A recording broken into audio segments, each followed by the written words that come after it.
good? We about to tap into another Michael Cohen. It look like he nervous. He shaking in his boots. It sound like that man shaking and all type of stuff. He don't have a clue, ain't it? Let's tap in. So the New York versus Trump trial picks up on Monday with the defense continuing its cross-examination of Michael Cohen. Trump's team questioning Cohen yesterday about his 2016 phone call with Trump's bodyguard, where he testified that he asked to speak to Trump about the payments during the call. But past text messages show Cohen wanted to talk to the bodyguard about harassing phone calls that evidently turned out to be from a 14-year-old. Fox News legal editor Carrie Urban was inside the courthouse yesterday and joins us. So, Carrie, we have that. Everyone believes that was the big moment. For you, is it a turning point in the case? It was a big moment for sure, in that it was like my cousin Vinny. It was the culmination of the morning. You had Todd Blanche, the lawyer for Donald Trump, saying, in this really passionate way, "You lied, didn't you?" And Michael Cohen was shifting uncomfortably in his seat. And the reason this even matters, if this phone call happened or not, was because this is one of the main points of the case that Cohen is trying to make against Donald Trump. And I've picked up on about 4 points, I think, altogether he has for this case, which is one, this is what he claims. He told Trump that he fronted the money for Stormy Daniels. Then this phone call is point number 2, in that he called Trump via the bodyguard to say that it had been taken care of, that this was resolved. And then there were a couple of meetings that happened in early 2017 where Cohen claims he and Alan Weiselberg had a meeting in front of Donald Trump to discuss this repayment plan. That's basically the state's entire case. And so yesterday, when it turned out that this phone call about the Stormy Daniels payment may never have even happened, that in fact it was about some 14-year-old who Cohen was so annoyed at that he wanted to sic the Secret Service on them. It was a big deal. And the real reason it was a big deal is because apparently, and this is what came out yesterday, Cohen has never testified about this phone call before. He testified before a grand jury last year.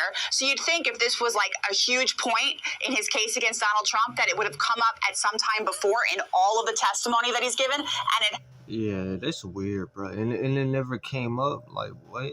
You know what I mean? So you just trying to make up a story to make the man look bad with false false. You know what I'm saying? Like, I can't even pronounce the word.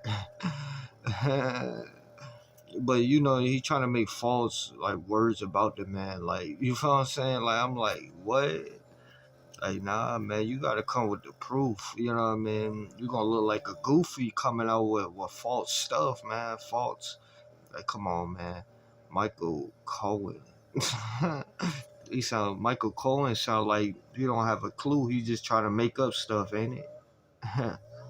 And that went right to the veracity and the credibility of whether this even happened at all. Wow, just sloppy work from the prosecution. Mm-hmm. Tell us about this NDA and the testimony there.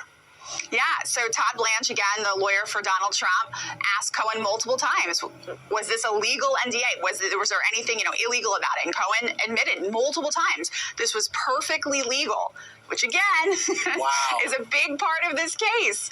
And so, sometimes I'm sitting there and I'm wondering, why are we here? It just seems like such a waste of everyone's time, taxpayer resources.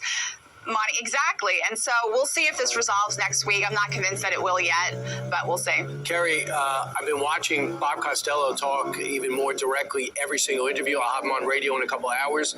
Would you, from what you know right now, would you call Bob Costello if you were on the defense team?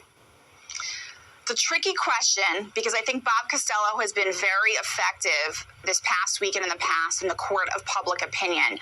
And the question that a lawyer always asks themselves, is it worth it to put someone on the stand when it could open them up to all kinds of other questioning that they're not able to adequately prepare for, that could somehow undercut the case in some way?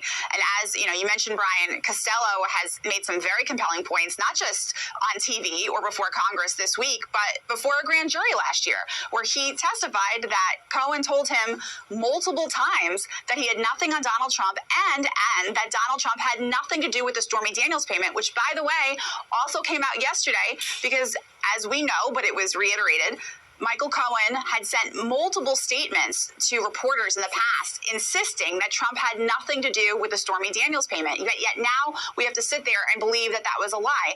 By the way, one more point on that.